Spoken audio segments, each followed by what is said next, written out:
In the 1980s, 82 to be exact, I remember getting a kind of panic call about they're going to build a giant Beverly Hills style glass structure there. Right there. Yes. So the first time I followed Joni was at that time. So Joan, tell the battle on this. Oh, it was a mighty battle. And the Palisades drugstore was right there where Starbucks is. And the kids loved that counter, and they would congregate around that soda fountain after school. And one day I noticed a petition in there saying, this building is going to be sold and torn down. Please sign here if you object. So I said, they can't tear that down. This is the heart and soul of the village. It's historic. And so I said, we're going to do something about this. So I started my own petition. We ended up getting about 8,000 signatures. I went to Bobby Farborough, who was then head of the Chamber of Commerce, and she said, Joan, go to the community council.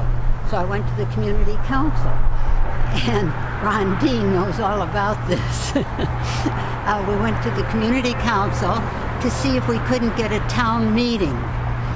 And sure enough, they backed us and said yes. So we had a town meeting, I think it was in the Presbyterian Church down on Sunset. And we had a huge crowd, a couple hundred people who turned out. And Cindy Misikowski represented Marvin. And we got people to voice their opinions, and it was one accord. They can't tear that building down. We don't care who owns it.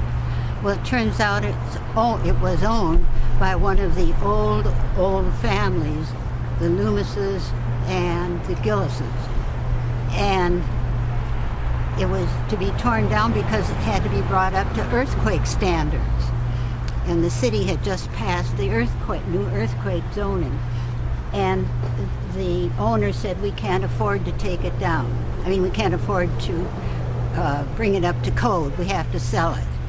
So they had a contract with Joshi, Joshi, a developer, who said, I will make a plan that the Palisadians will love. I saw that plan and distributed it, and it was awful. It was a mall. Therefore, don't maul the Palisades. So we started a campaign that spring and went until, I believe it was October, when we had a rally right here. And I got hold of every celebrity in town that I knew, and they all agreed to come, including Walter Matthau, who never wanted to go to these things. Ted Knight was the current mayor. I think we must have had a dozen or more celebrities sitting here on a stage that the city provided for us, which was very interesting. So that was free. I got hold of the Papa band, and they were great. I got hold of a band my husband knew, Jack Russell. He played wonderful, good old-fashioned music. We had speakers, all the celebrities had something to say. And then we had townfolk, business people, kids, residents, who all wanted to say something. And this whole street we got closed off, which was amazing. We got the, let me see, I'm ahead of my story. Anyway, it was lined up all the way around. And it was a huge success. Don't maul the Palisades. Well, we were backed by, I would say, almost at least 50% of Palisadians, and the rest of them didn't even know about it. By the way, it's still that way. That's right. And so the battle went on until finally, I think it was 1983, is that right, yes. Randy? Mm-hmm. The building was dedicated.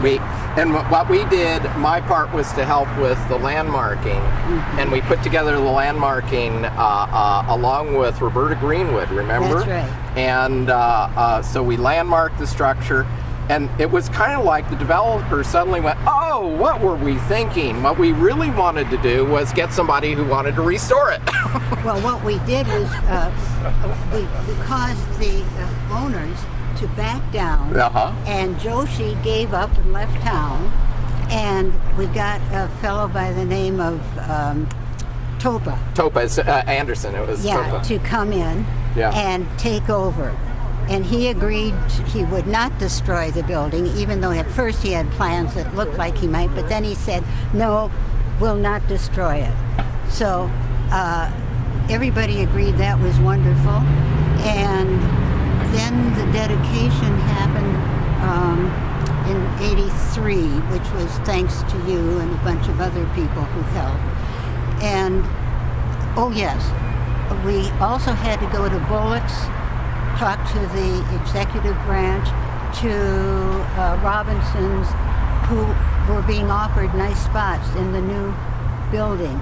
And we said, Palisadians won't go there. They just won't support you. We don't want big department stores here in the Palisades. It'll bring too much traffic, too many outsiders. We want to keep the village the way it is. And boy, was I mad. And I went around to every store in this whole village to get support, and they all backed us 100%. The community council, the chamber, American Legion, you name it. All the organizations were behind us, and we won. And so therefore it still stands. Yahoo!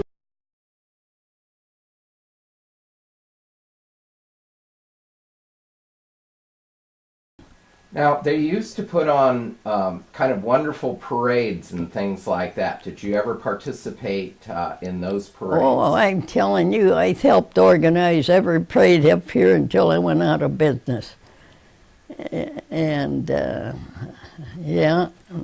Then we had fiestas, and I was very active in that, because I think the Chamber of Commerce had a lot to do with that. So I was secretary of the Chamber of Commerce at the time, and was very active in forming fiestas and all that stuff. What would the fiestas be like? Could you describe? Oh, they'd be kind of almost like a weekend activity, but they weren't as Spanish as fiestas imply. We just had games for kids, and we had donkey baseball games for, one time John Pixley was out in right field, and the donkey, everybody had to be on their donkey if they handled the ball at all. Well, a ball never hit right field because the pitcher hardly ever got the ball past the batter. So I laughed because at one time the batter did hit a ball and it landed in right field, and the donkey and John Pixley were napping. And the ball hit the donkey in the forehead.